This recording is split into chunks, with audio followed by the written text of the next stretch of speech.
حامل القرآن.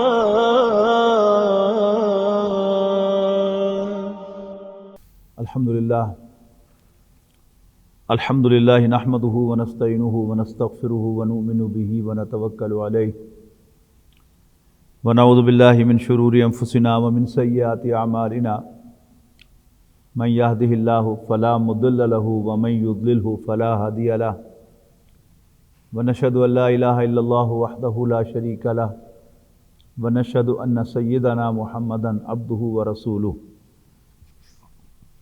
ارسلہ بالہدی ودین الحق لیظہرہ علی الدین کلہ وکفی باللہ شہیدا فصلی اللہ علیہ وسلم تسلیما کثیرا کثیرا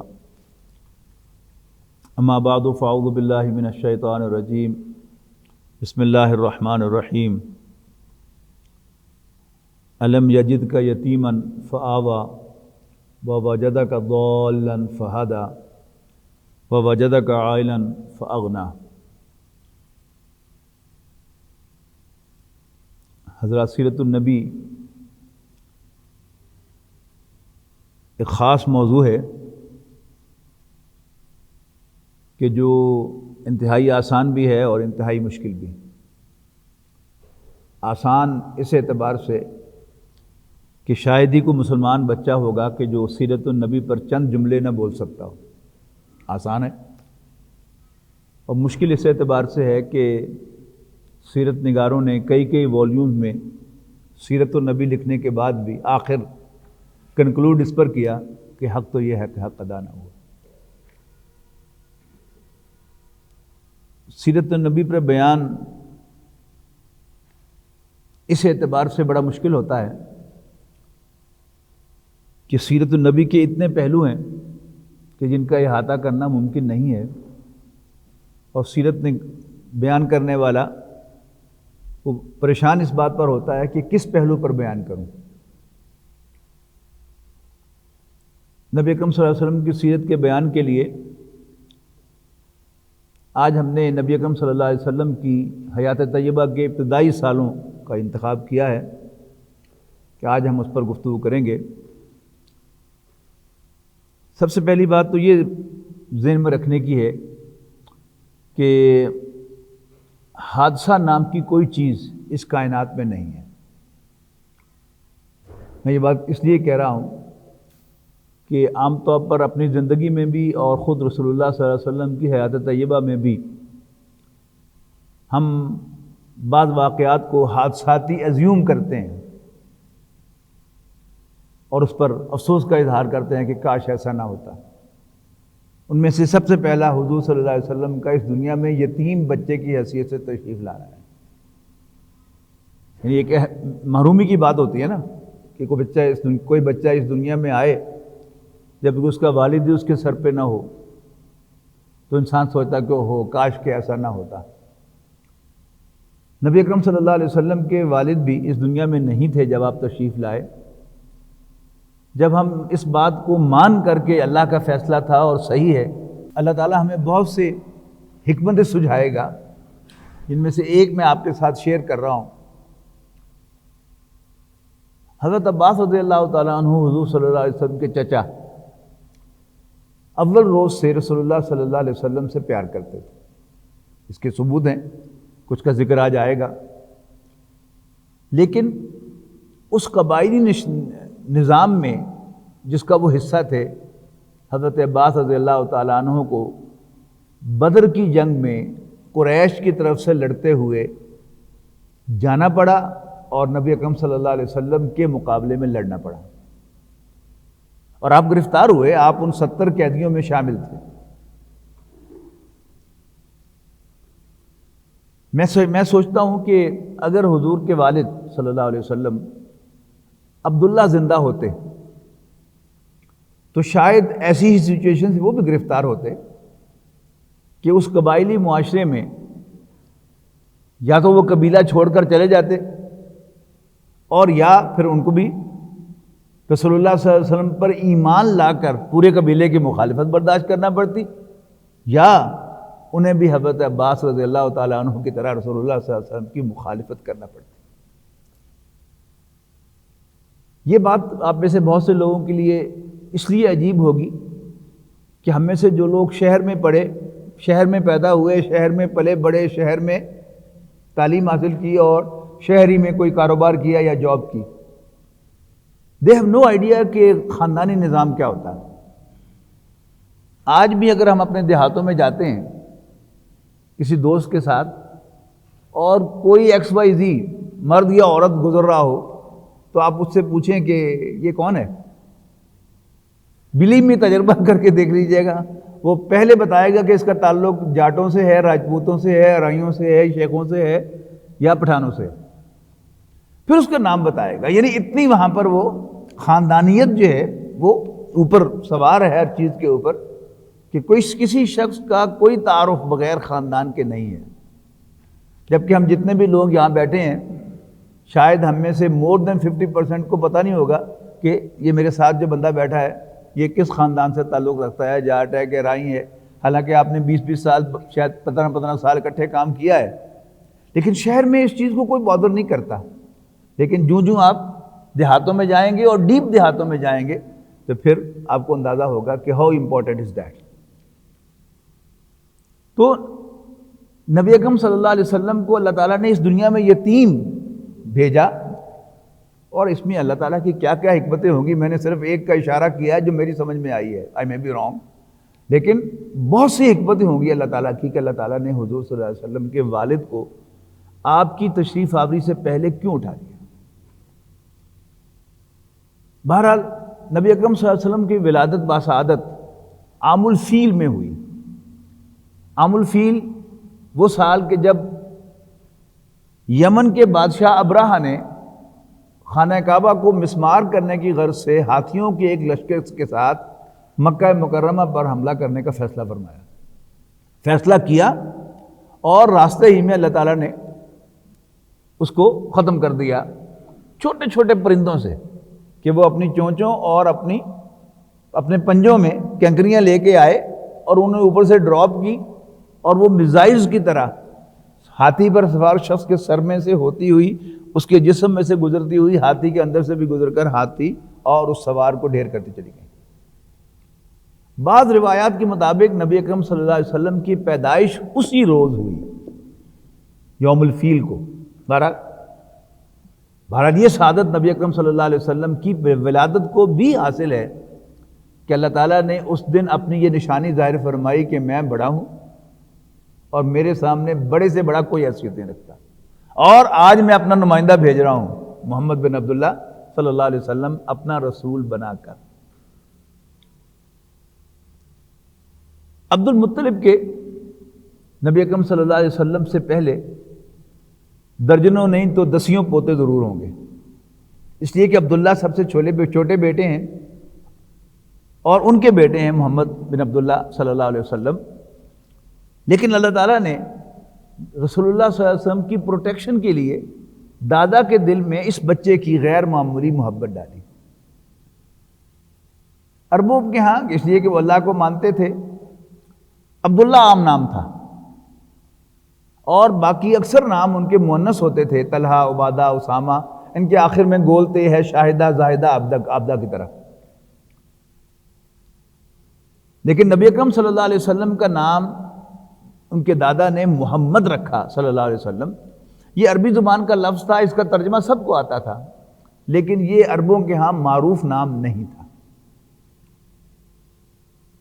تو دادا نے کہا مکے کے سرداروں سے کہ یعنی اٹھا کے لائے ان کو کعبے میں اور کہا کہ میں نے اپنے اس بچے کا نام محمد رکھا ہے صلی اللہ علیہ وسلم، اور مجھے امید ہے کہ اس کی بے حد تعریف کی جائے گی۔ And he was absolutely true. جتنی تعریف اللہ کے اس بندے کی ہوئی ہے جو عام الفیل میں مکہ مکرمہ میں پیدا ہوا تھا صلی اللہ علیہ وسلم، آج تک اتنی تعریف کسی اور شخص کی نہیں ہوئی۔ مکے کا عام دستور تھا کہ شرفاء کے بچے دیہاتوں میں جا کے پلتے تھے، اور اس کی جو اپیرنٹ ریزن بتائی جاتی ہے وہ یہ ہے کہ عربوں کو، قریش کو زبان کا بڑا کریز تھا، اور وہ سمجھتے تھے کہ بولنا تو ہم ہی جانے، اہل زبان تو ہم ہی ہیں، باقی سب گونگے ہیں۔ یعنی عربی زبان میں گونگے کا ترجمہ ہی اجمی ہے، اجمی کے معنی گونگا۔ اس کریز کے تحت چونکہ مکہ مکرمہ ایک آل عرب سٹی تھا، پورے عرب سے لوگ عمرہ کرنے کے لیے، طواف کرنے کے لیے، حج کرنے کے لیے مکہ مکرمہ آتے تھے، لہذا مکے کی زبان پولیوٹڈ تھی، لہذا پیور عربی سکھانے کے لیے بچوں کو وہ دیہات میں بھیجتے تھے۔ ایک قبیلہ تھا بنو سعد، اس کی ایک خاتون تھی حلیمہ، بعد میں ایمان لائی رضی اللہ تعالی عنہا۔ اللہ تعالیٰ نے ان کو سعادت بخشی کہ وہ نبی اکرم صلی اللہ علیہ وسلم کی فاسٹر مدر بنی۔ اب وہ بیان کرتی ہیں کہ ہم اپنے گاؤں کی کچھ عورتیں شہر گئیں بچے گود لینے کے لیے، تو ہمارے گھر میں غربت کا عالم تھا، کھانے کو کچھ ملتا نہیں تھا، کمزوری تھی، جانور بھی کمزور تھے، تو جاتے ہوئے میری گدی جو ہے وہ سب سے پیچھے پیچھے تھی، اور باقی عورتیں مجھے کوستی تھی، ولیمہ کی کر رہی بچے جلدی آ۔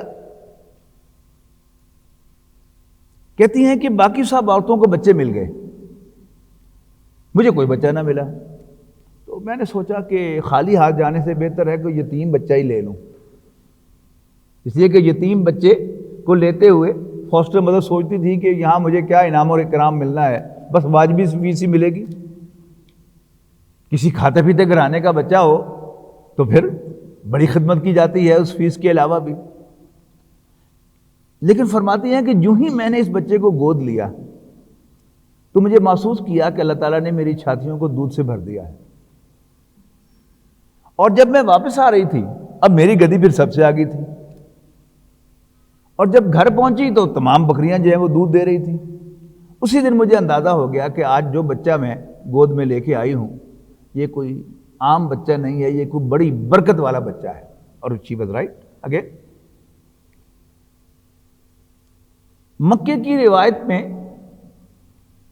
4 سال بچے جو تھے وہ پلتے تھے ان فاسٹر مدرز کے پاس، اور پھر وہ شہر چھوڑ جاتی تھی۔ جب آپ کی عمر 4 سال ہوئی تو دائی حلیمہ کہتی ہیں کہ میں بچے کو ماں کے پاس لے کے گئی، بی بی آمنہ کے پاس، لیکن میرا جی نہیں چاہتا تھا کہ میں اس بچے کو اپنے آپ سے جدا کروں، لہذا میں نے ان کی گود میں دے کر کہا کہ باجی کی خیال ہے میں 2 سال اور نہ بچہ رکھ لوں، دیکھو کنی اچھی زبان بولتا ہے تے کنی تازہ آواز پل کے کتنا صحت مند ہے۔ تو انہوں نے دادا سے مشورہ کیا، بچے کے دادا سے، اور انہیں اجازت دے دی کہ ٹھیک ہے تم 2 سال اور بچہ رکھ لو۔ لیکن وہ فرماتی ہیں کہ بچہ جب 5 سال کا ہوا تو کچھ ایب نارمل واقعات پیش آئے۔ ان میں سے ایک واقعہ یہ تھا کہ باقی بچوں نے بتایا کہ ہم باہر کھیل رہے تھے، کچھ لوگ آئے، انہوں نے محمد کو پکڑ کر زمین پہ لٹا دیا اور اس کا سینہ چاک کر دیا، اس میں سے دل کو نکالا اور پانی سے دھویا اور پھر اندر ڈال کے سینہ بند کر دیا۔ تو دائی حلیمہ ڈر گئی کہ ایسا نہ ہو کہ بچہ مجھے بھرنا پڑ جائے، لہذا جلدی سے آ کر 5 سال کی عمر میں بچے کو والدہ کے حوالے کر گئیں کہ بس اب بچہ صحت مند ہو گیا ہے، زبان بھی ٹھیک ہو گئی ہے، اب اس کی مزید باہر رہنے کی ضرورت نہیں ہے۔ جب آپ کی عمر 6 سال کی ہوئی تو والدہ نے، جیسے ہر ماں خواہش کرتی ہے کہ جس کا شوہر فوت ہو چکا ہو کہ جو ہی بچہ ذرا ہوش میں آئے، سمجھدار ہو، تو اس کو باپ کی قبر وزٹ کرائی جائے، لہذا بی بی آمنہ نے بھی بچے کے دادا سے اجازت مانگی کہ اگر آپ اجازت دیں تو میں بچے کو اس کے والد کی قبر وزٹ کراؤں۔ انہوں نے کہا ٹھیک ہے جاؤ۔ وہاں سے واپس آتے ہوئے تقریباً مدینہ کے اندر ہی، جسٹ آؤٹ سائڈ مدینہ، آپ کی والدہ کا انتقال ہو گیا۔ ایک لونڈی صرف اور ساتھ تھی، اور اس نے آ کر جو بتایا کہ ینگ محمد صلی اللہ علیہ وسلم یہ ماں کو ہلاتے تھے کہ ماں تو بولتی کیوں نہیں، کیا ہو گیا ہے، اور روتے تھے ساتھ۔ اپنے آپ کو ذرا اس سچویشن میں لے کے جائیے تو اندازہ ہوگا کہ ایک 5 سال کا بچہ، 6 سال کا بچہ جس کا باپ پہلے ہی نہ ہو، اور اب ماں بھی چلی جائے، اور پھر بچہ ہے اسے یہ بھی اندازہ نہیں ہے کہ مرنا کیا چیز ہوتی ہے، کہ کوئی اسے کہہ دے کہ تمہاری ماں فوت ہو چکی ہے، تمہاری ماں اس دنیا میں نہیں ہے۔ He has no idea۔ اور وہ ماں کو ہلا ہلا کہہ رہے کہ ماں تو بولتی نہیں، کیا بات ہے، جواب کیوں نہیں دیتی۔ بہرحال آپ اپنے دادا کے پاس پہنچ گئے، اور جیسا کہ میں نے عرض کیا کہ دادا کے دل میں اللہ تعالیٰ نے غیر معمولی محبت ڈالی تھی اس بچے کے لیے۔ مکے کا دستور یہ تھا کہ یہ خانہ کعبہ ہے، اس کے گرد مختلف سرداروں کی دریا بچھتی تھی۔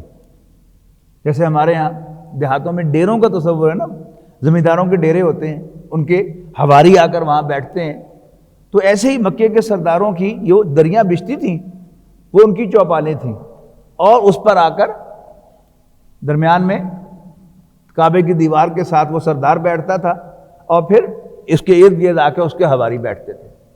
تو عبد المطلب بھی بڑے سردار تھے مکہ مکرمہ کے، تو ان کی بھی ایک دری ہوتی تھی۔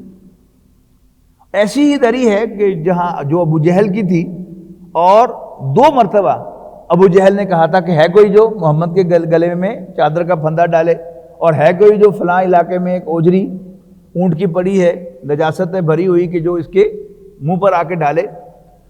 تو وہی اسی طرح کی چوپال تھی ابو جہل کی، کہ جب 2 مرتبہ عبداللہ بن ابی معیط اٹھا تھا اور اس نے نبی اکرم صلی اللہ علیہ وسلم پر تشدد کیا تھا، جس کا ذکر سورۃ الگ کے آخر میں ہے، ارائیت الذی ینہی عبدا اذا صلی ارائیت ان کان علی الہدی او امر بالتقوی ارائیت ان کذب وتولی، وہ یہ شخص ہے۔ تو ایسی ہی چوپال عبد المطلب کی تھی، اور اس دری سے نیچے بچے کھیلتے تھے، یعنی ان کے پوتے، لیکن بچے جو ہے وہ دادا کی دری پر نہیں چڑھتے تھے، نیچے نیچے کھیلتے تھے۔ کھیلتے کھیلتے محمد صلی اللہ علیہ وسلم یعنی ینگ محمد، وہ کھیلتے کھیلتے دری پر بھی چڑھ جاتے تھے، اور ان کے کزنز بھاگتے وہ دادا کی دری ہے، دادا کہتے تھے کوئی بات نہیں آنے دو۔ یہ غیر معمولی پیار اس بچے کے ساتھ اللہ تعالیٰ نے دادا کے دل میں ڈالا تھا۔ لیکن اللہ تعالیٰ کا اپنا فیصلہ ہے کہ 8 سال کی عمر میں اللہ تعالیٰ نے دادا کو بھی اٹھا لیا۔ اب خاندانی روایت کے مطابق نبی اکرم صلی اللہ علیہ وسلم خاندان کے سربراہ کے ڈائریکٹ سپرویژن میں چلے گئے، کہ جو بھی یتیم بچہ ہوتا تھا تو وہ جو خاندان کا جو بھی سربراہ ہوتا تھا وہ ڈائریکٹلی اس کو سپروائز کرتا تھا۔ ابو طالب، یہ بعض روایات کے مطابق درمیان میں کچھ عرصہ کے لیے آپ کے ایک اور چچا زبیر بھی خاندان کے سربراہ بنے، لیکن اکثر روایات سے یہ ثبوت نہیں ملتا، تو ڈائریکٹ ابو طالب ہی کا تذکرہ ہے۔ لیکن ابو طالب کوئی ویل ٹو ڈو آدمی نہیں تھا، تنگ دست آدمی تھا بہت باوصول، اور بہت classical head of the family, ideal head of the family ثابت ہوا۔ لیکن وہ چونکہ صاحب ثروت آدمی نہیں تھا، لہذا نبی اکرم صلی اللہ علیہ وسلم کو سلور سپون کے ساتھ نہ کھلا سکا، لہذا بچپن سے آپ کو بڑی سخت مشقت کرنی پڑی۔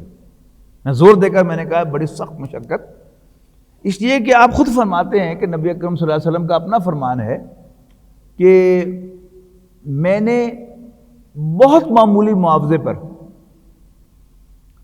فلاں خاندان کے جانور چرائے ہیں، اور مکہ مکرمہ میں جانور چرانا، فیصل آباد یا کھڑیاں والے میں جانور کرانے پر آپ قیاس نہیں کر سکتے۔ یہاں تو کبھی سالوں کے بعد 50 ڈگری ٹیمپریچر ہوتا ہے، مکہ مکرمہ میں عام حالات میں ٹیمپریچر 50 ڈگری اینڈ پلس ہوتا ہے۔ وہاں پر بھیڑ بکریاں چرانا ہرگز آسان کام نہیں تھا، پھر بہت معمولی معاوضہ تھا، لہذا اس میں کوئی بہت زیادہ لیوش رہن سہن کا کوئی سوال نہیں، کوئی چیریٹی کا کوئی سوال نہیں، لہذا نبی اکرم صلی اللہ علیہ وسلم کے دل میں چونکہ بہرحال محبت جو تھی نوع انسانی کی وہ بھی کوٹ کوٹ کر بھری ہوئی تھی، لہذا آپ بغیر پیسوں کے جو خدمت کے کام ہو سکتے تھے وہ کیا کرتے تھے، اور وہ 2 کا ذکر ملتا ہے، یتیموں کی سرپرستی اور بیواؤں کی خبر گیری۔ ان دونوں میں پیسہ نہیں لگتا۔ یتیم بچہ، اس کی اصل ضرورت پیسہ نہیں ہوتا۔ آپ چلے جائیں ایس میں چلے جائیں تو وہاں آپ کو بعض اوقات معلوم ہوگا کہ ایک عام ایوریج جو مڈل کلاس کا گھرانہ ہے اس سے زیادہ لیوش جو ہے وہ وہاں پر انہیں کھانے پینے کو رہنے سہنے کو دیا گیا ہے، لیکن اب ان کے چہروں کو دیکھیں گے تو ان کے چہروں پر اداسی ہوگی۔ میں نے پہلے بھی شاید ایک دفعہ عرض کیا تھا کہ ایک پیشنٹ تھی میری، یعنی شیخ گھرانے سے تعلق تھا، میں نہیں سمجھتا کہ وہ کبھی بھوکی سوئی ہوگی، تو ایک دفعہ اس کی عمر کا آپ اندازہ لگائیں کہ جس روز وہ مجھے کہہ رہی تھی کہ ڈاکٹر صاحب وہ بچی کا وہ رشتہ آیا ہوا ہے تو دعا کریں اللہ تعالیٰ خیر کرے، تو اس کا مطلب ہے کہ وہ مڈل ایج میں پہنچی ہوئی عورت ہے۔ تو ویسے ہی کہتی ہے جی میں علاج بھی کرواتی رہتی ہوں، جو ٹریٹمنٹ آپ کہتے ہیں وہ بھی کرواتی ہوں، چیک بھی کرواتی رہتی ہوں، میرے دانت اتنے خراب کیوں ہیں؟ تو ہم ڈاکٹرز کا ایک عام ہوتا ہے کہ ہم فیملی ہسٹری جو ہے اس کے ساتھ ریلیٹ کرتے ہیں بیماریوں کو۔ تو میں نے اس سے کہہ دیا کہ جی آپ کے پیرنٹس کے دانت کیسے ہیں؟ بلیو می، وہ 40-45 سال کی عورت جو ہے زاروں قطار رونے لگی کرسی پہ بیٹھ کے کہ ڈاکٹر صاحب میں تو اپنے ماں پہ بیٹھے کوئی نہیں۔ یہ ہے اصل وہ، یعنی یتیم کی اصل ضرورت جو ہے وہ ماں باپ کا پیار ہے، کہ کوئی ایسے گلے لگائے کہ اگر اس کا باپ زندہ ہوتا تو وہ اس کو گلے لگاتا، کوئی ایسے اس کو چومے جیسے اس کا باپ زندہ ہوتا تو اس کا منہ چومتا۔ اس پہ پیسہ لگتا کوئی؟ ہرگز نہیں۔ دوسرا کام جو آپ کی طرف منسوب ہے وہ ہے بیواؤں کی خبر گیری۔ آج کی بیوہ پر قیاس نہ کیجئے، آج سے 1500 سال پہلے کی بیوہ پر قیاس کیجئے کہ اگر کوئی نوجوان گاؤں کا، محلے کا، نیبرہڈ کا دوسرے چوتھے روز آ کے پوچھتا رہے اماں جی کوئی کام ہوئے تو دسو، 100 کام ہوتے ہیں کہ یہ پیغام فلاں جگہ دے آؤ، یہ چیز فلاں جگہ پکڑاؤ، فلاں جگہ سے میری فلاں چیز لے آؤ، اس پہ بھی کوئی پیسہ نہیں لگتا، لیکن خدمت ہے۔ جب آپ ذرا سیانے ہوئے، یعنی یوں سمجھیے کہ 10 سال 8 سال میں دادا کا انتقال ہوا ہے، 8 سال سے لے کر آپ نے 15-16 سال تک تو یہ کام کیا، بھیڑ بکریاں چرانے والا، لیکن جب آپ بالغ ہوئے تو آپ کے چچا نے آپ کو تجارت کے پیشے سے وابستہ کیا۔ آپ تاجر نہیں تھے، تاجر تو وہ ہوتا ہے جو اپنا سرمایہ لگاتا ہے، تو آپ تاجر نہیں تھے، لوگوں کا مال لے کے جاتے تھے اور اس میں آپ کو کمیشن ملتی تھی، تو آپ کی حیثیت بزنس سیلز مین کی تھی، بزنس مین کی نہیں تھی۔ اس دوران نبی اکرم صلی اللہ علیہ وسلم نے نام کمایا، ریپیوٹ بنائی، پورے مکے میں مشہور ہو گیا کہ ہاشمیوں کا یہ نوجوان عبداللہ کا بیٹا محمد صلی اللہ علیہ وسلم عجیب قسم کا سیلز مین ہے، سودا بیچنے کے لیے بھی جھوٹ نہیں بولتا، اور مال بیچتے ہوئے مال میں اگر کوئی نقص ہو تو پہلے ہی بتا دیتا ہے کہ اس میں یہ نقص ہے۔ یعنی عام جو ہمارا تصور ہوا کہ جی آپ پہ دس دیں گے نقص تو پھر کنے خریدنا ہے، لیکن یہ دیانتدار شخص ہے، لوگ بڑے حیران ہوتے تھے، لہذا مکے والوں نے محمد بن عبداللہ بن عبد المطلب صلی اللہ علیہ وسلم کو الصادق اور الامین کہنا شروع کر دیا، سچا اور کھرا۔ ادھر مکے میں ایک خاتون تھی 2 دفعہ کی بیوہ، سب مکے کی سب سے مالدار خاتون، اگرچہ 2 دفعہ کی بیوہ، خدیجہ بنت خویلد رضی اللہ تعالیٰ عنہ۔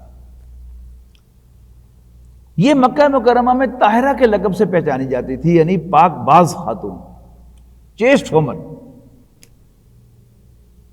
یہ بھی اپنا مال دوسروں کو دے کے بھیجتی تھی اور ان کو کمیشن دیتی تھی۔ انہوں نے ایک مرتبہ خواب دیکھا بہت پہلے کہ یہ یعنی نیک عورت تھی اور کوشش کرتی تھی کہ رات کو طواف کریں خانہ کعبہ کا، تو ایک دفعہ رات لیٹ طواف کر کے گھر واپس آئیں، بچے سو چکے تھے، تو ایسے ہی ذرا تھکی ہوئی ایک کمرے کے کونے میں بیٹھی اور وہیں آنکھ لگ گئی۔ وہاں انہوں نے ایک خواب دیکھا کہ سورج آسمان سے اتر کر میرے گھر میں آ گیا اور ساری دنیا کے لوگ میرے گھر آ رہے ہیں روشنی لینے کے لیے اس سورج سے۔ تو انہیں بڑا غیر معمولی خواب محسوس ہوا، تو انہوں نے اپنے چچا زاد بھائی ورقہ بن نوفل سے اس خواب کا ذکر کیا کہ یہ خواب مجھے آیا ہے۔ یہ ورقہ کون تھے؟ یہ ظاہر ہے انہی کے چچا زاد بھائی تھے، کرشی تھے، لیکن حق کی تلاش میں عیسائی ہوئے تھے، شرک سے نفرت تھی، کہتے تھے کہ اللہ تو ایک ہے، یہ جو لوگ بتوں کی پوجا کرتے ہیں یہ تیرا دین نہیں ہے، تو ہمیں حق کا راستہ دکھا، ہمیں ہدایت دے۔ تو یہ 3 دوست تھے مکہ کے رہنے والے، ایک یہ تھے، ایک سعید ابن زید کے والد تھے۔ یہ سعید ابن زید کون ہے؟ حضرت عمر رضی اللہ تعالیٰ عنہ کو بہنوئی جو ان کے ایمان کا ذریعہ بنے، یہ بھی عشرہ مبشرہ میں سے ہیں۔ تو اور ایک یہ تھے ورقہ بن نوفل، اور یہ ان پرسوٹ آف گائیڈنس عیسائی ہو گئے تھے۔ اب عیسائی ہو گئے تو پھر انہوں نے تورات، انجیل، زبور کا پورا مطالعہ کیا ہوا تھا، تو انہوں نے حضرت خدیجہ سے کہا، خدیجہ بنت خویلد سے، کہ تمہارے گھر میں کوئی نبی آئے گا۔ اب حضرت خدیجہ سمجھی کہ شاید میرے یہاں کوئی نبی مہمان آئے گا یا میرے یہاں کوئی بیٹا پیدا ہوگا، بہرحال آئی گئی ہوگی، اس طرح کے ایک دو اور خواب بھی انہیں آئے۔ پھر جب انہوں نے ریپیوٹ سنی رسول اللہ صلی اللہ علیہ وسلم کی تو آپ کو بلایا اور کہا کہ آپ میرا مال لے کے جائیں، میں آپ کو باقیوں سے دگنا نفع دوں گی، اور ساتھ اپنے ایک بھتیجے کو اور اپنے غلام میسرہ کو بھیجا کہ تم ان کے ساتھ جاؤ، جو کام یہ کہیں کرو، بیچ میں دخل نہ دو، لیکن آبزرو کرو۔ اس سفر میں نبی اکرم صلی اللہ علیہ وسلم کو غیر معمولی منافع بھی ہوا، اور آتے ہی آپ نے خدیجہ بنت خویلد کو پائی پائی کا حساب دیا۔ تو وہ بات تو فوراً کنفرم ہو گئی کہ جو سنا تھا کہ بڑا دیانتدار آدمی ہے، واقعی دیانتدار ہے۔ یعنی ایک کوئی نیا آدمی ہو تو اس کے ساتھ تو کوئی ہیرا پھیری کرتا ہوگا، لیکن جو تجربہ کار کاروباری خاتون ہو تو اس کو تو یہ اندازہ ہوتا ہے نا کہ یہ ہیرا پھیری ہے، خواہ وہ ٹوکے نہ بھی، لیکن آپ نے چونکہ پائی پائی کا حساب دیا، اینڈ شی انڈرسٹوڈ کہ یہ واقعی دیانتدار آدمی ہے۔ اور اس کے بعد اس نے حضور صلی اللہ علیہ وسلم کو دگنا نفع دے کر بھیج دیا، اور پھر اپنے غلام میسرہ کو بتایا کہ تم بتاؤ بھائی واٹس یور آبزرویشن۔ اس نے کہا میڈم یہ تو سنا ہی تھا کہ یہ شخص سچا اور دیانتدار ہے، لیکن یہ سچا اور دیانتدار ہی نہیں، اس سے بہت آگے ہے، اخلاق میں، کردار میں، معاملہ فہمی میں، ڈیسیژن میکنگ میں اس کا کوئی جواب نہیں۔ اور یعنی آپ سب لوگ بزنس کو سمجھنے والے لوگ ہیں، بزنس ہوتا کیا ہے؟ معاملہ فہمی ہی کا نام بزنس ہے۔ کس چیز کا بزنس کرنا ہے، کہاں بیچنا ہے، کہاں سے خریدنا ہے، کب خریدنا ہے، کب بیچنا ہے، یہ چند ایک فیصلے ہیں۔ اگر آپ صحیح کرتے ہیں تو you are a good businessman, اور اگر آپ ان فیصلوں میں معاملہ فہمی کا ثبوت نہیں دیتے تو پھر you are not a good businessman. اب حضرت خدیجہ رضی اللہ تعالی عنہا نے، خدیجہ بنت خویلد اس وقت ان کا نام تھا، انہوں نے ٹھان لی کہ میں اس سے شادی کروں گی۔ بلکہ اس سے پہلے ایک اور واقعہ بھی پیش آیا کہ مکے کی عورتیں کبھی کبھی کسی کا واز کروایا کرتی تھی کعبے میں، تو ایک یہودی عالم کو انہوں نے بلا رکھا تھا واز کہنے کے لیے، تو واز کہہ رہا تھا تو ایک دم سامنے سے رسول اللہ صلی اللہ علیہ وسلم کا گزر ہوا، تو اس نے دست دیتے دیتے کہا وہ جو آدمی گیا ہے نا یہ اللہ کا رسول بننے والا ہے، تم میں سے جو اس سے شادی کر سکتی ہے کر لے۔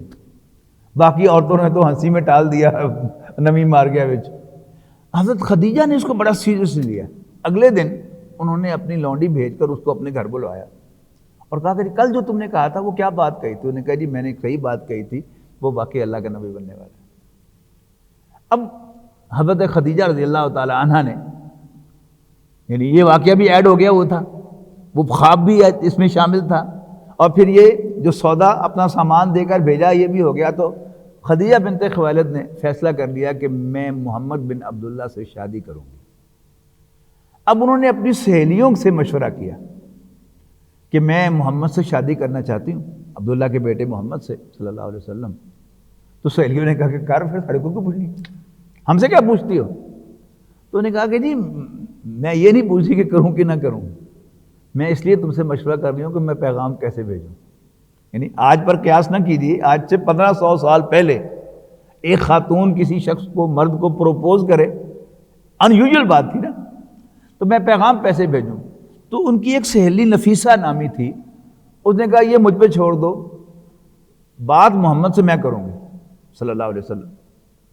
تو ایک دن آپ طواف کر کے نکل رہے تھے، اب ذہن میں آ گیا نا، یعنی حجر اسود سے طواف شروع ہوتا ہے اور واپس حجر اسود ختم ہوتا ہے، تو باقی 7 مرتبہ تو آپ گول گھوم رہے ہیں، یعنی حجر اسود سے بھی ساتھ ساتھ آپ چلتے ہیں، تو جب آخری چکر ہوتا ہے تو حجر اسود سے آپ یوں باہر نکلتے ہیں۔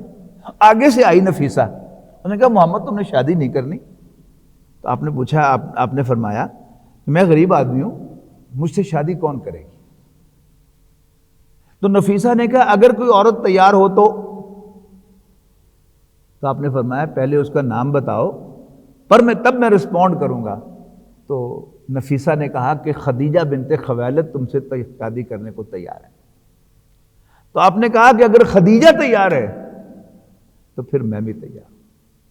اس لیے کہ حضرت خدیجہ کی ریپیوٹ کیا تھی؟ پاک باز خاتون. اب نبی اکرم صلی اللہ علیہ وسلم نے گھر جا کر اپنے چچا کو کہا کہ مجھے خدیجہ کی طرف سے شادی کا پیغام ملا ہے. ابو طالب نے 2 کام کیے. عام طور پر یہ کہانی زیر بحث نہیں آتی، لیکن بڑی دلچسپ کہانی ہے. صرف ایک واقعہ جو ہے حضور صلی اللہ علیہ وسلم کا حضرت خدیجہ پر نکاح، میں تو جب سے پڑھا ہے آئی ایم امیزڈ. ابو طالب نے 2 کام کیا. ایک تو اپنی بہن صفیہ بنت عبد المطلب کو حضرت خدیجہ کے گھر بھیجا فار کنفرمیشن، اور دوسرا اپنے دونوں بھائیوں کو بلایا فار کنسلٹیشن. دونوں بھائی کون کون سے؟ حضرت عباس اور ابو لہب. جب اس نے گھر بلایا اور ان سے کہا کہ اس طرح محمد کو خدیجہ کی طرف سے پیغام ملا ہے شادی کا، تو میں نے کہا تھا نا شروع میں کہ ابو لہب کو شروع سے رسول اللہ صلی اللہ علیہ وسلم سے خار تھی، اور حضرت عباس کو شروع سے پیار تھا. یہ خار بھی کیوں تھی، اس کی ایک وجہ جو ہے وہ سمجھ میں آتی ہے. عبد المطلب نے منت مانی تھی کہ اگر مجھے 10 بیٹے اللہ نے عطا کیے تو میں ایک کعبے میں جا کر ذبح کروں گا شکرانے کا. تو جب 11 بیٹے ہو گئے، عبداللہ بھی پیدا ہو گئے، یہ نمبر 11 تھے، تو کسی نے یاد دلایا یا خود یاد آیا میں تو منت مانی ہوئی تھی. تو انہوں نے قرعہ ڈالا کہ اب 11 میں سے میں کس کو ذبح کروں. تو وہ قرعہ نکلا عبداللہ کے نام کا، حضور صلی اللہ علیہ وسلم کے والد گرامی کا. تو عبد المطلب نے ایک ہاتھ میں چھری پکڑی اور ایک ہاتھ میں عبداللہ کا بازو پکڑا اور لے کر چلے کعبے کی طرف. ابو طالب نے روک لیا کہ نہیں ابا جی یہ کام نہ کرو. تو پھر میں کیا کروں، میں تو منت مانی ہوئی ہے. اس نے کسی مشورہ کر لو، جیسے آج کہتے ہیں مفتی صاحب کو پوچھ لو. تو عبد المطلب نے ایک کاہنہ عورت سے مشورہ کیا کہ اس طرح میں نے منت مانی تھی، اب میں نے قرعہ ڈالا ہے تو عبداللہ کے نام کا قرعہ نکلا ہے، کوئی از دیر اے وے آؤٹ کہ میں اس کی بجائے کچھ اور صدقہ خیرات کر دوں. اس نے کہا ہاں کر سکتے ہو، تم 10 اونٹ ورسز عبداللہ قرعہ اندازی کرو. اگر 10 اونٹ نکل آئے قرعے میں تو بس 10 اونٹ ذبح کر دینا، عبداللہ آزاد. اور اگر عبداللہ کا نام پھر نکل آئے تو پھر 20 ورسز عبداللہ کرنا. پھر عبداللہ کا نام نکلے تو 30 ورسز عبداللہ کرنا. پھر نکلے تو 40 ورسز عبداللہ کرنا. کرتے کرتے 40 50 60 70 80 90 100، ایک طرف 100 اونٹ اور ایک طرف عبداللہ. جب یہ قرعہ ڈالا تو 100 اونٹ کا نام نکل آیا، کہ نام قرعہ نکل آیا. تو 100 اونٹ ذبح کی عبد المطلب نے، اور آپ کے والد عبداللہ کی جان بچی. اچھا اب یوں یہ ہو گئے حضرت اسماعیل علیہ السلام کے ہم نام، وہ بھی ذبیح اللہ اور یہ بھی ذبیح، اور یہ ہینڈسم بھی بہت تھے. یعنی بڑے بھائیوں میں ابو لہب، اس کا نام ہی ابو لہب اس لیے تھا کہ سرخ رنگ تھا اس کا. لہب کہتے ہیں شعلے کو، تو ابو لہب شعلے کا باپ، یہ اس کی کنیت بن گئی، شروع سے نام بن گیا اس کا. تو اب پہلے وہ ہینڈسم تھا، یہ چھوٹا بھائی جو پیدا ہوا یہ اور زیادہ ہینڈسم تھا، اور اوپر سے پھر وہ اعزاز پا گیا ذبیح ہونے کا. تو غالباً یہ جیلسی تھی ابو لہب کو نبی اکرم صلی اللہ علیہ وسلم کے والد سے، اور پھر وہ جیلسی کنٹینیو کی نبی اکرم صلی اللہ علیہ وسلم کی ذات میں. اور وہ جو حضور کی پیدائش پر اس نے لونڈی کو آزاد کیا تھا، یہ ایک ٹپیکل جیسچر ہوتا ہے کہ لوگوں کو بتانے کے لیے کہ مجھے تو بڑی خوشی ہوئی ہے. انفیکٹ خوشی نہیں، اسے وٹ چڑھا تھا کہ یہ اس کا بیٹا بھی پیدا ہو گیا، تو لوگوں کو دکھانے کے لیے اس نے لونڈی آزاد کی تھی. ورنہ تھرو آؤٹ ہز لائف نبی اکرم صلی اللہ علیہ وسلم کے لیے پیار محبت کا کوئی جیسچر وہاں پر نظر نہیں آتا. تو جب حضرت صفیہ رضی اللہ تعالی عنہ گئیں تو میں نے کہا نا 2 کام کیے، حضرت صفیہ کو حضرت خدیجہ کے گھر بھیجا اور دونوں بھائیوں کو مشورے کے لیے بلایا. تو ظاہر ہے گھر میں حضور صلی اللہ علیہ وسلم بھی موجود تھے. تو جو ہی ابو طالب نے کہا کہ محمد کو خدیجہ کی طرف سے پیغام آیا ہے، تو ابو لہب نے فوراً کہا حضور کو مخاطب کر کے، میں پنجابی میں کہہ رہا ہوں تاکہ آپ کو بات سمجھ میں آئے، اور یہ کدھر بےزتی نہ کرا دیں. ہوتا نا ہمارے یہاں کہ رشتے کا باقاعدہ لے کے جائیں اور آگے سے نہ ہو جائے تو ہمارے یہاں اس کو بڑی انسلٹ سمجھا جاتا ہے. اسی مقصد کے لیے ابو طالب نے حضرت صفیہ کو بھیجا تھا، اور یہی بات ابو لہب نے کہہ دی کہ بےزتی نہ کرا دیں۔ اچھا، اب جب ابو لہب نے یہ بات کی تو حضرت عباس نے اس کو کنفرنٹ کیا، کیوں؟ ساڈا منڈا کوئی کٹ ہے، سونا نہیں، گبرو جوان نہیں، سچا نہیں، امین نہیں، یعنی وہ دونوں کا جسچر بتا رہا ہے کہ ایک کو پیار ہے رسول اللہ صلی اللہ علیہ وسلم سے، اور ایک کے اندر دشمنی بھری ہوئی ہے رسول اللہ صلی اللہ علیہ وسلم کی۔ اب دوسرا سین دیکھیے کہ حضرت صفیہ نے جا کر دروازہ کھٹکھٹایا، اندر سے حضرت خدیجہ کی لونڈی آئی، جی کون؟ انہوں نے کہا یہ تمہاری میڈم ہے، کہ جی ان سے کہو کہ صفیہ بنت عبد المطلب آئی ہے۔ تو لونڈی نے جا کر مالکن کو پیغام بتایا کہ جی صفیہ بنت عبد المطلب آئی ہیں۔ تو خدیجہ بنت خویلد رضی اللہ تعالی عنہ بھاگتی ہوئی خود باہر آئیں اور اعزاز کے ساتھ ان کو اندر لے کے گئیں، اور بٹھاتے ہی اس سے پہلے کہ حضرت صفیہ کو ادھر کی بات کر کے تو پھر اصل بات پوچھتی، انہوں نے کہا جو بات آپ پوچھنے کے لیے آئی ہیں وہ درست ہے، میں نے واقعی محمد کو پروپوز کیا صلی اللہ علیہ وسلم۔ اچھا، اب کنفرم کرنے کے بعد ابو طالب ان دونوں بھائیوں کے ساتھ گیا حضرت خدیجہ کے گھر، اور ادھر سے حضرت خدیجہ کے چچا آئے آپ کے ولی کی حیثیت سے، گفتگو ہوئی، رشتہ طے ہو گیا۔ تو ابو طالب نے پوچھا کہ مہر کیا لوگے؟ اب حضرت خدیجہ کا چچا کچھ بولنے لگا لیکن زبان اکھلا گئی، کر کے کہہ نہیں سکا۔ ابو طالب نے کہا ٹھیک ہے میں سمجھ گیا، تم ہینڈسم اماؤنٹ چاہتے ہو، ڈونٹ وری۔ عباس نے کہا رضی اللہ تعالیٰ عنہ کہ بولو کیا بولتے ہو، مجھے جیسے بھی کرنا پڑا میں تمہاری ڈیمانڈ پوری کروں گا، گو ایڈ۔ پیچھے سے حضرت خدیجہ بولی کہ یہ مہر میں ادا کروں گی، اور پھر ابو لہب نے بکواس کی، لو جی نویں گل سنو، ہن عورتاں مہر ادا کر دیا جی، رشتہ طے ہو گیا، ڈیٹ طے ہو گئی۔ اب شادی کے دن پھر یہ تینوں بھائی حضرت صفیہ اور ایک دو اور رشتہ دار جو تھے وہ حضرت خدیجہ کے گھر پہنچے، یعنی ریگولر فارملی نکاح کے لیے۔ نکاح ہو گیا اور سب لوگ اٹھ کے اپنے اپنے گھروں کو جانے لگے، اور حضور صلی اللہ علیہ وسلم بھی بڑی سادگی کے ساتھ اٹھ کر اپنے چچا کے پیچھے پیچھے جانے لگے۔ تو حضرت خدیجہ نے رسول اللہ صلی اللہ علیہ وسلم کو مخاطب کر کے کہا، اپنے گھر کی طرف اشارہ کر کے، الا بیتک، اپنے گھر چلیے، فبیتی بیتک، میرا گھر ہی آپ کا گھر ہے، وانی جاریتک، اور میں آپ کی لونڈی ہوں۔ واہ واہ، اور یہ کہا ہی نہیں، سچ پوچھیے تو لونڈی بن کر دکھایا ہے۔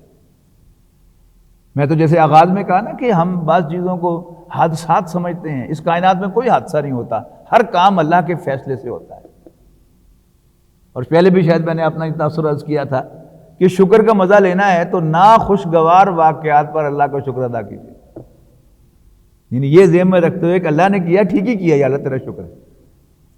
یہ جو حضرت خدیجہ کا 2 دفعہ کا بیوہ ہونا، یعنی ہم تو یہ سمجھتے ہیں کہ وہ بڑی محرومی ہوئی حضور صلی اللہ علیہ وسلم کو معاذ اللہ کہ آپ کو کوئی جوان لڑکی بھی نہیں مل سکی، ایسے ہی کہیں گے نا اگر ہم میں سے کسی کو یعنی کوئی جوان لڑکی نہ ملے اور بیوہ ملے یا اپنے سے 15 سال بڑی عمر کی ملے تو ہم سمجھیں گے یار پتہ نہیں میرا کی قصور ہو گیا سی کہ میں نے کوئی جوان کوڑی بھی نہیں لگی۔ I believe کہ this was a blessing of Allah on رسول اللہ صلی اللہ علیہ وسلم کہ اللہ تعالیٰ نے حضرت خدیجہ کو 2 دفعہ بیوہ کرا کے ٹرینڈ کیا تھا to know how to serve her husband، شوہر کی خدمت کیسے کی جاتی ہے، شوہر کا خیال کیسے رکھا جاتا ہے۔ اور میں کہتا ہوں وہ جوان لڑکی ہوتی کوئی، اور جب آپ پہلی وحی پر گھبرائے ہوئے کانپتے ہوئے آئے تھے کہ زملونی زملونی، مجھے سردی لگ رہی ہے، مجھے کمبل اڑاؤ، مجھے کمبل اڑاؤ، تو شاید وہ جوان لڑکی خود رونے دھونے لگتی، لیکن یہ حضرت خدیجہ ہی تھی رضی اللہ تعالی عنہ جو نے کہا کہ آپ یہ کرتے ہیں، آپ یہ کرتے ہیں، آپ یتیموں کے خبرگیری کرتے ہیں، بیواؤں کی خبرگیری کرتے ہیں، اور آپ یہ غریبوں کے ہمدرد ہیں، آپ کا رب آپ کو تنہا نہیں چھوڑے گا۔ تو یہ حضرت خدیجہ کی عمر کے اعتبار سے میچورٹی اور آپ کا تجربہ دو شوہروں کو سرو کر کے جو انہوں نے حاصل کیا تھا یہ اس کا نتیجہ تھا۔ اب شادی کے بعد حضرت خدیجہ نے اپنا گھر کھول دیا۔ اچھا، اور ساتھ ہی تیسری بات بڑی عجیب کہی، حضور صلی اللہ علیہ وسلم نے کہا کہ اپنے چچا سے کہو کہ 10 اونٹ ذبح کر کے مکے والوں کی دعوت کرے۔ تو آپ یوں کہیے کہ ولیمہ بھی حضرت خدیجہ نے کیا۔ اب حضرت خدیجہ یہ سمجھی کہ میں نے اپنا سب کچھ کھول دیا ہے اپنے شوہر کے محمد کے لیے صلی اللہ علیہ وسلم، اب یہ انہی کا ہے۔ لیکن چونکہ رسول اللہ صلی اللہ علیہ وسلم دیانتدار آدمی تھے، آپ یہ تو سمجھتے تھے کہ خدیجہ نے مجھے اپنا مال استعمال کرنے کی اجازت دی ہے، اپنا گھر استعمال کرنے کی اجازت دی ہے، یہ میرا نہیں ہے۔ ایک دن آپ ذرا کچھ پریشان سے گھر تشریف لائے تو حضرت خدیجہ نے پوچھا کہ کیا بات ہے، آپ کچھ پریشان سے دکھائی دے رہے ہیں؟ آپ نے کہا کہ ہاں میں باہر گھوم رہا تھا کہ میں نے قافلہ دیکھا، بڑا قسمہ پرسی کا عالم تھا، بچے بھوک سے بلک رہے تھے، پہننے کو کپڑے بھی لوگوں کے پاس مناسب نہیں تھے، میں سوچ رہا تھا کہ میرے پاس کوئی سرمایہ ہوتا تو میں ان کی ہیلپ کرتا۔ تو یہاں حضرت خدیجہ کو سٹرائک ہوا، وہ میرا شوہر تو دیانتدار آدمی ہے، وہ میرے مال کو اپنا مال نہیں سمجھتا۔ تو انہوں نے مکے کے سرداروں کو بلایا اور ان سے کہا تم سب گواہ رہو کہ میں نے اپنا سارا مال اپنے شوہر محمد بن عبداللہ کو ہبہ کر دیا، گفٹ کر دیا صلی اللہ علیہ وسلم رضی اللہ تعالیٰ عنہ۔ تو یہ ہے وَوَجَدَكَ عَائِلًا فَأَغْنَىٰ، اللہ تعالیٰ نے آپ کو تنگ دست پایا تو غنی کر دیا۔ اب یہ دوسرا سٹیپ ہو گیا نا، جب آپ کے پاس مال نہیں تھا تو آپ یتیموں کی سرپرستی اور بیواؤں کی خبرگیری کرتے تھے۔ اب حضرت خدیجہ نے مال سارا دے دیا تو obviously کس کام کے لیے دیا تھا، اس کا محرک کیا بنا؟ وہ واقعہ بنا کہ وہ قافلہ آپ نے دیکھا قسمہ پرسی کے عالم میں، تو آپ نے وہ خرچ کرنا شروع کر دیا ہوگا۔ لیکن ہسٹوریکلی اس کے بعد نبی اکرم صلی اللہ علیہ وسلم کا ایک والنٹیر آرگنائزیشن حلف الفضول میں شامل ہونا ثابت ہوتا ہے کہ مکے کی ایک والنٹیر آرگنائزیشن تھی، رضاکارانہ تنظیم تھی کہ جس کا موٹو تھا کہ ہم بھوکوں کو کھانا کھلائیں گے، جب بھی کوئی مدد کو پکارے گا ہم اس کی مدد کو پہنچیں گے اور ظالم کا ہاتھ روکیں گے۔ آپ نے اس میں شمولیت اختیار کی۔ اب ایسی تنظیمیں جو ہوتی ہیں وہ بڑی قابل رحم ہوتی ہیں، وہ اپنی فیلیورز کو بھی سیلیبریٹ کرتی رہتی ہیں کہ واہ یہ بڑا کام کیا، ہم فیل ہو گئے۔ کیسے؟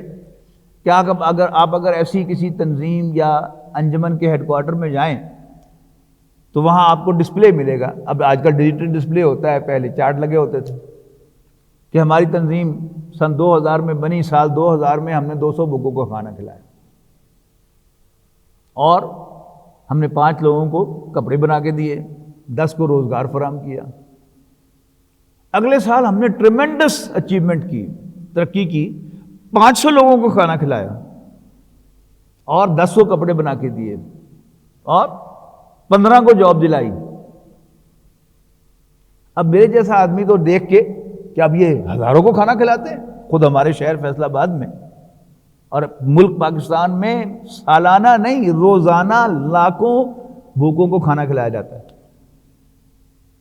اب میرے جیسا آدمی جو ہے ایک لو آئی کیو کا یا ایوریج آئی کیو کا، وہ بڑا امپریس ہوتا ہے کہ یار بڑا کام کر رہے، میرا بھی حصہ ڈال دو۔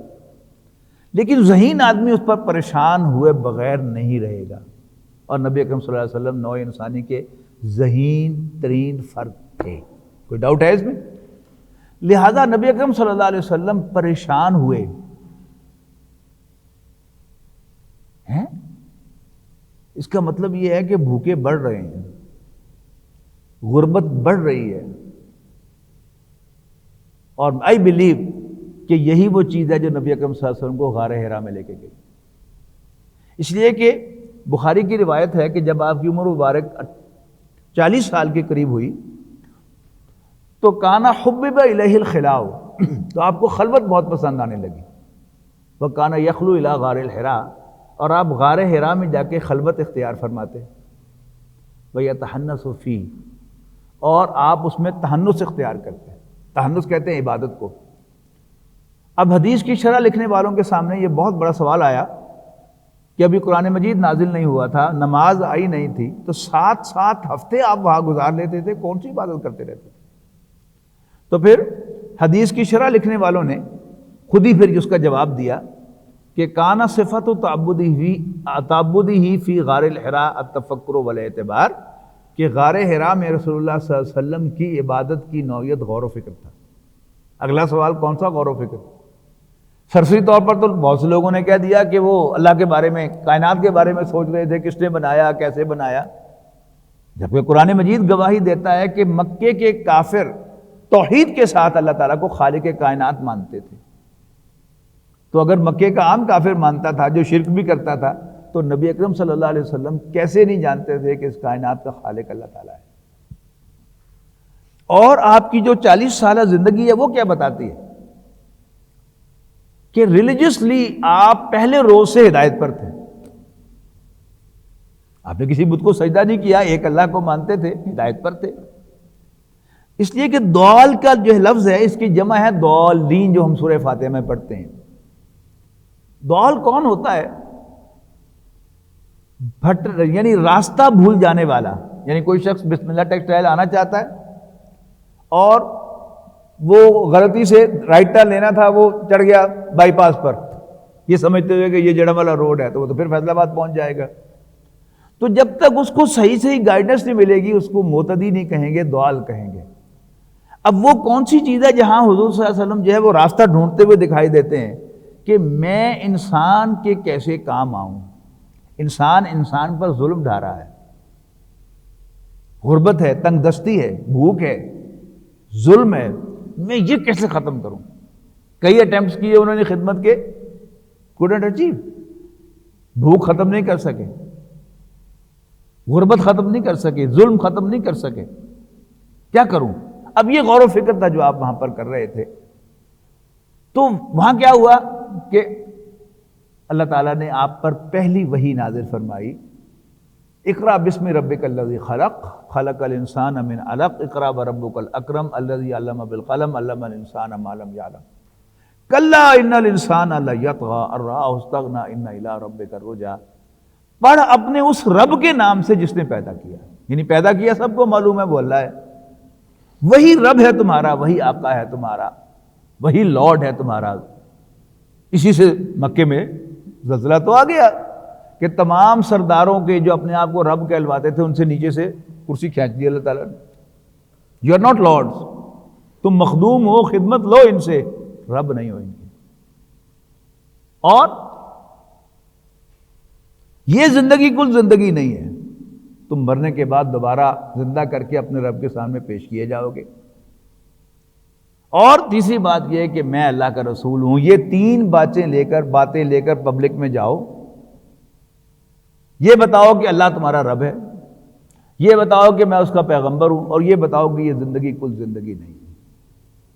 اب مکے میں مخالفت شروع ہوئی، اور وہ جو تھا الم یجد کا یتیمن فآویٰ، اب ابو طالب نے اپنا صحیح کردار ادا کیا، an ideal head of the family، کہ جو کچھ بھی ہو جائے ساڈا منڈا خبردار انہوں ہاتھ لایا تھا، کسی کو حضور صلی اللہ علیہ وسلم کے پاس نہیں آنے دیا، اور یہاں تک کہ مکے والوں نے تنگ آ کر کہا کہ ہم تمہارے خاندان کا بائیکاٹ کر دیں گے، انہوں نے کہا کر دو۔ 3 سال کا بائیکاٹ برداشت کیا، لیکن حضور صلی اللہ علیہ وسلم کو ان کے حوالے نہیں کیا۔ 7 نبوی سے 10 نبوی تک، محرم 7 نبوی سے محرم 10 نبوی تک وہ بائیکاٹ ہے، اور اس سے باہر آئے ہیں محرم میں، اور رمضان کے لگ بھگ یا رمضان میں ابو طالب کا انتقال ہو گیا۔ تو یہ ہے حضور صلی اللہ علیہ وسلم کی ابتدائی زندگی، لیکن اپنے آخری سانس تک ابو طالب نے نبی اکرم صلی اللہ علیہ وسلم کا ساتھ نہیں چھوڑا۔ تو الم یجد کا یتیمن فآویٰ، اللہ نے آپ کو پناہ دی، ووجدک ضالا، آپ کو ضال پایا، فہدیٰ، تو راستہ دکھایا، ووجدک عائلا فاغنیٰ، اور آپ کو تنگ دست پایا تو غنی کر دیا۔ تو آئندہ انشاءاللہ اگلی نشست میں ہم اگلی زندگی، جب حضور صلی اللہ علیہ وسلم پر وحی کا آغاز تو ہم نے کر دیا آج اس سیرت کے اعتبار سے، تو پھر اس آغاز کے بعد کیا ہوا اور کس طرح کل 21 قمری سالوں میں، بلکہ 19 قمری سالوں میں کہنا چاہیے، مکہ مکرمہ فتح ہو گیا، اور نبی اکرم صلی اللہ علیہ وسلم بے تاج بادشاہ کی حیثیت سے مکہ مکرمہ میں 8 ہجری کے اندر داخل ہو. یہ کیسے ہوا؟ نبی اکرم صلی اللہ علیہ وسلم کو اللہ تعالیٰ گائیڈ کرتا رہا اور نبی اکرم صلی اللہ علیہ وسلم ایک راستے پر چلتے رہے جس پر چل کر اللہ تعالیٰ نے آپ کو کامیابی سے ہمکنار کیا اور وہ مقصد جس کے لیے بھیجا گیا تھا آپ کو وہ مقصد پورا ہوا. آخر دعوانا الحمدللہ رب العالمین.